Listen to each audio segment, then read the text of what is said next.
नमस्कार दोस्तों, defence show में आपका स्वागत है। तो भारत ने आखिर कौन सा हमला कर दिया और ये दूसरा ये चाइनीज पाकिस्तान को छोड़कर क्यों भाग रहे हैं, ये क्या खबर है आपको दे रहा हूं, वीडियो में पूरी बात बताता हूं। चैनल को सब्सक्राइब कर लो। तो चलिए वीडियो शुरू कर लेते हैं। दोस्तों, कल शाम ही मैंने आपको खबर दी कि एक बहुत ही भीषण हमला यहां पर चीनी इंजीनियर्स पर हुआ है, जिसमें कि 5 चीनी इंजीनियर्स मारे गए। इस तरह की खबर यहां पर निकल कर आई और ये जो हमला है इसकी बहुत बड़ी कवरेज दुनिया भर में हुई, इसे कवर किया गया ना। इसके बाद क्या हुआ ना, चीन ने पाकिस्तान की क्लास लगाई है। जी हां, चाइना के एम्बेसी में इन्होंने खुद पाकिस्तानी पीएम को बुलवाया और वहां पर चाइना ने इनसे पूछा, लताड़ लगा के पूछा कि ये सब कैसे हो गया, तुम सिक्योरिटी नहीं दे सकते हमारे इंजीनियर्स को, ये तुम कर क्या रहे थे। तो यहां पर पाकिस्तान का ये कहना है कि ये टेररिस्ट अटैक था और ये कैसे हुआ, किसने किया, इनको कोई आइडिया नहीं है ना। दोस्तों, देखने वाली बात यह है कि पाकिस्तानी सेना, जो कि नंबर 1 आर्मी अपने आप को बोलते हैं, इसके अलावा चाइनीज इंटेलिजेंस, जिसको चाइना भी दुनिया की नंबर 1 इंटेलिजेंस बताता है,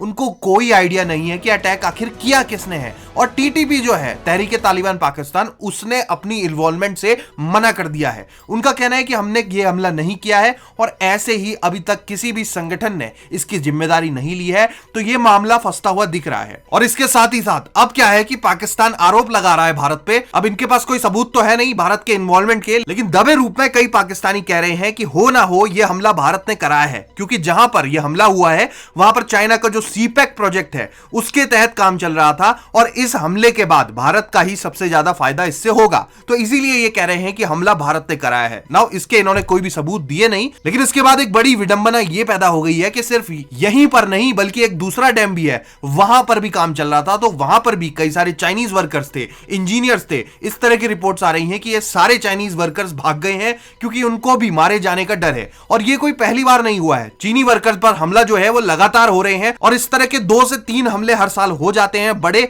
और जो छोटे छोटे हमले हैं वो तो खैर हर महीने ही होते रहते हैं। और चाइनीज इंजीनियर्स और वर्कर्स को खासकर इसमें टारगेट किया जाता है और ना पाकिस्तान इसमें इंडिया का इन्वॉल्वमेंट बता रहा है। हालांकि ना मैं ये कहना चाहूंगा कि अगर हमारा इन्वॉल्वमेंट एक बार को है भी यहां पर, तो भारत में हमारे लिए तो ये बहुत ही अच्छी बात है। अगर भारत इतना कैपेबल है कि किसी दूसरे देश में जाकर वहां पर उनके प्रोजेक्ट को डिस्टर्ब हम कर सकते हैं, हालांकि दूसरा देश तो नहीं है, अपना पीओके वाला जो हिस्सा है बहुत हद तक उसमें ही इनका जो सीपेक प्रोजेक्ट है वो चलता है, लेकिन अभी करंटली पाकिस्तान के कब्जे में है। तो कह सकते हैं कि अगर हम वहां पर जाकर इतनी क्षमता रखते हैं कि वहां पर हम कुछ ऐसा करवा पाए, तो फिर इससे अच्छी तो कोई बात ही नहीं है। और रिसेंटली पीओके को लेकर रक्षा मंत्री भी बयान दे चुके हैं और उन्होंने भी वही बात दोहराई है जो मैं आपसे लंबे समय से कह रहा हूं कि पीओके के लिए हमें कोई ज्यादा बड़ा मिलिट्री ऑपरेशन करने की जरूरत नहीं है। आप आर्टिकल देख रहे हो, ये कह रहे हैं कि पीओके समय के साथ खुद ही भारत में आएगा और यहां के लोग खुद ही मांग कर रहे हैं कि हमें भारत में मिला दिया जाए। और यही बात भी मैं आपको लंबे समय से बता रहा हूं। हालांकि अब ऐसा नहीं है कि हम बिल्कुल ही हाथ पैर मारना बंद कर देंगे,